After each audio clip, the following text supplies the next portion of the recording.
I was just recalling, I think Dave Wegman brought this up or mentioned it somewhat recently about when Jim was, I don't know if he was at Farley or where he was, but I think at Farley, and he decided it would be quite humorous to send some kind of termination letters to Wayne Thurm and Forky.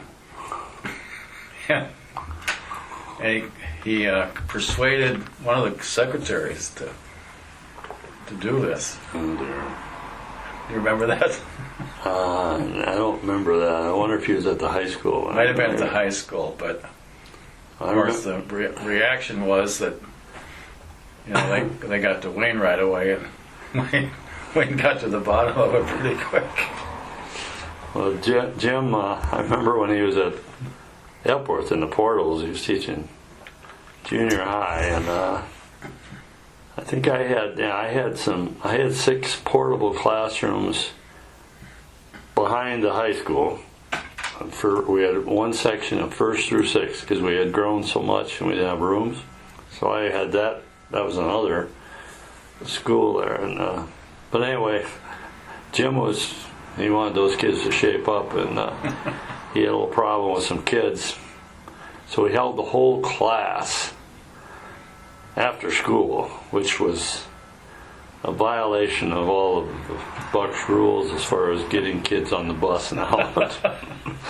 And the buses took off without leaving 25 or 30 kids. Oh my God! And that didn't go over well.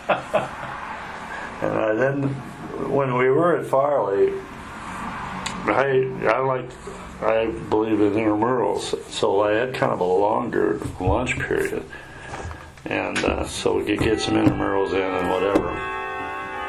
So, like I said, we had a few hooligans that first year. So Jim was teaching 7th grade science, so he kind of became the enforcer, and so we would have this detention thing during the noon hour, so you couldn't play intramurals. If you got in trouble, you'd have to go to Jim's room, and he would lay the law down for him. But that worked pretty good, except for when somebody poisoned all this fish in this in this aquarium. We never did find out the guy that did that, or the girl. I never heard that one. Yeah. He was not happy about that.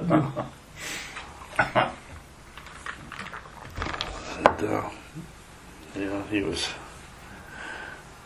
Of course, he was around a lot of different jobs. Yeah. And he went from our school, then he went to the high school as assistant, and then of course Cascade. Yeah. He laid a real legacy down there for Cascade High School. Yeah, yep. He went down there and got the job done. That's yes, he did. Basically, what happened. And yeah, in those early days, it was kind of, there was a lot of changes in the Catholic schools. Must have been having a lot of troubles in the 70s. I don't know, money wise, or I don't remember what the economy was, but I remember going down to Cascade St. Mary's, and they did some shared time, and I remember we bought some of their desks, and we had teachers certain grades, and of course we were at Farley St. Joe's. They sent all their first graders over to us for a while, and then Dyersville was a real hodgepodge. You were principal over there. We had the 4th graders and the 7th and 8th graders, and then we had kindergartens. Yeah, but they were all shared time type of thing. Well, 4th wasn't shared time; it was full time, but just for one grade. But you talk about having a teachers that had a real cushy situation with those shared time junior high people, because those no kids, noon hour or nothing. No noon hour. I mean, they came over in the morning. That group left, and there was a lunch period. And so we went to the basement at the Xavier, Basilica, and I tell you honestly, I don't think I've ever been fed like that in my life consistently. Those gals just treated us like we were royalty. Yeah, I remember I was there for 2 years, and they were very good cooks. What's her name? Mrs. Huberti, I think, was the chief gal, as I recall. But at any rate, those teachers, 6 of them, then they go back for the afternoon session. Kids would come back on the bus, and that was about as good as you could get it. Yeah. Because then when you transferred, when they finally closed that up, and you had to transfer to Farley, where there was 55 teachers and Yeah. 1,000 kids, and Yes. all different ages, and a lot of give and take was necessary. Yeah, exactly. Yeah. It was a challenge, to say the least. But, our district has been unique, of course, all the busing and the size of the district. We talked about that before, but like you'll have MFL district, or you'll have a BGM district with 3 towns, and we got like 17 initials. Yes. And when I started teaching at the high school, before Cascade started, everybody went to Epworth. So it was that late. I think that was in the mid '70s. I guess Cascade opened in 75. Yes. So all the kids went to Epworth, and as big as our district, we used to joke about it. I was coaching. Art Lamb lived 7 miles south of Bernard. And then Dave Benner lived over by Sand Springs, which was probably 6-7 miles from Worthington, and then you could go up to Balltown. So if a kid would ask a girl out for a date, he lived up north of Balltown, and the girl lived down there by Sand Springs. It'd probably be a 45-mile drive and not a straight road anywhere. Yes. And if they want to go to a movie in Dubuque, then they got to drive another 30 miles in and 30 back, and then another 45 miles up to home. My. So Dad would say, "Well, how come you put 170 miles on it?" Do you remember when did they have like proms and homecoming situations back in the early '60s, or? We had proms. I don't know if we had homecomings because football didn't start till Mid '70s. When was it? About 70, I think football started. Early '70s, '73, '74, I think. Yeah, that's probably when homecoming started. I don't remember any early ones. I remember the spring proms. And, Buck would have an activity banquet for sports in the spring. And he usually gets something like he got Joe Horner one year, and Steve Carlton came with him. I think I remember that. Yeah, and they went pheasant hunting, and they talked, or he talked. Joe talked at the. He had Milt Pappas from the Cubs, who he had a few. He'd try to get some good speakers. Yeah. Oh, we had actually Ralph Miller, the Iowa coach, spoke one year. Okay. Basketball coach at Wartburg spoke one year. Buzz Levitt. Yeah, it was before Buzz. Buzz Levitt. Back in the old days. I forget what his name was. But, well, when the high school started, we only had 2 coaches and only 3 sports. I think Wayne Drexler actually coached golf for boys. I don't think the girls had golf. There were no girls' sports. And so Buck taught, coached baseball and basketball. And when Hermie came, he was interested in track, so they did some informal track up on the hill. Yeah. And then they started track probably, 63 or 64. Maybe they did second or third year. Then we knew we were going to start wrestling, in the fall of '65, that's when we hired Tom Kilberg. So Hermie knew some things about wrestling from you and I. I knew nothing. And so he'd teach me how to teach the kids. We had a unit on wrestling because we were going to have wrestling next year. And Okay. so I taught them how to do sit-outs and some other things that are Escapes. pretty basic. Yeah. And then Tom Kilberg took my job as a history and physical education teacher. Okay. And then I kept coaching for another 3 years, and of course we had no facilities, so at one time we shared half the floor with the wrestling team, and then I think they went up on the stage, and of course we had sophomore, freshman, and varsity basketball teams. Yeah, that was just kind of a mess. continued. Yeah.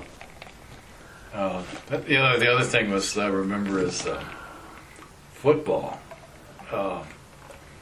We had freshman team, you had a sophomore team, you had a varsity team, and even back then there was good numbers. And the kids would come in off practice, they'd have all their gear, and you'd have to put it on this frame and hope that it maybe dried, for the next day. Yeah.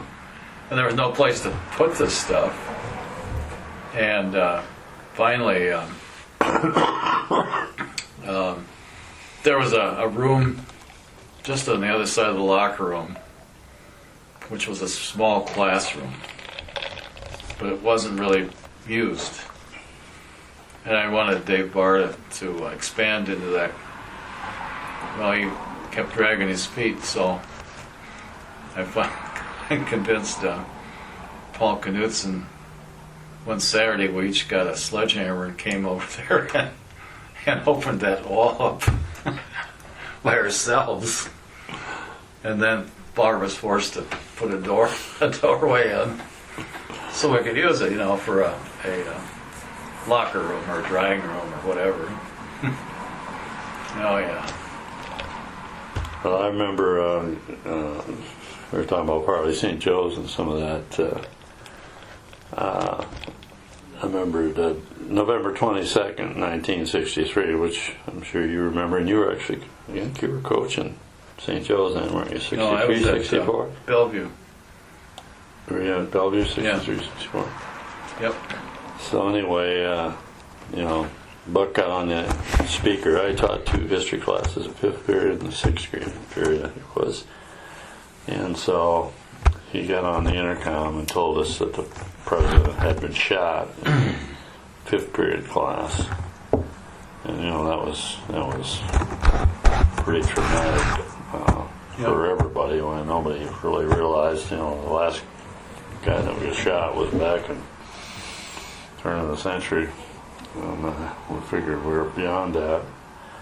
And then that was actually, that was the last, no, it wasn't the last class that I taught history to. But, and then the next period he got on then announced that he had died.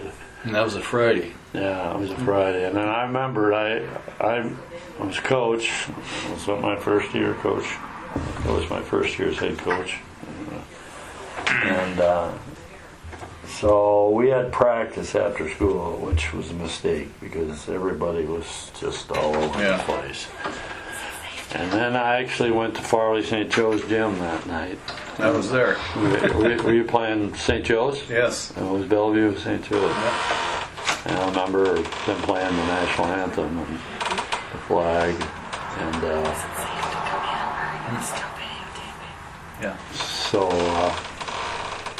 I remember scouting Well, the team that night. I remember struggling to decide what to do. If we were going to have the game, not have the game that evening. And they finally decided that, we'd have the game. So away we went.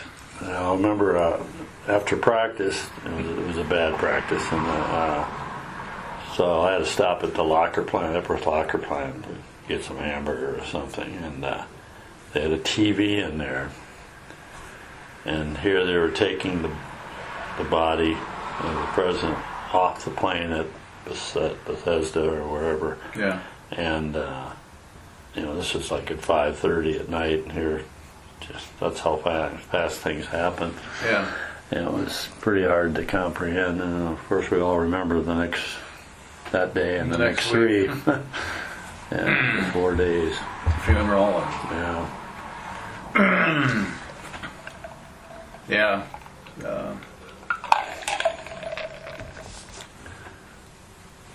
That class just celebrated their 50th anniversary, I think, their reunion. It was last year. They would have graduated in 65. Okay. Yeah. I think so. Yeah. Well, it was last year. How many were at the reunion? That's pretty good. Where was that? I missed the 65 one. I had the 66 one, which was the last group I taught history to, and that was at the Dyersville. Okay. Tom Hancock was in that group. He had passed away, and Yeah. we had a very, very nice reunion. It was rode Army, and Allie and I rode on the float. So you really got a chance to visit with all the guys and gals ahead of time. Yeah. More than you do after dinner, which was nice. But there were a lot of changes in those early days in Western Dubuque. It was growing fast. Oh, and, you're kind of charting your own course Yeah. in a way, because amazing thing to be able to put that stuff together when there was nothing there before, and the rush of students once the parochial schools started to close. Yeah. And Wayne Drexler was a great person to work for. You worked with him too, and Buck was too. I mean, they both would kind of give you a lot of leeway, and they let you run your own building, and unless you screwed up, I guess, too bad or something. But Yeah. they were good to work for. Okay.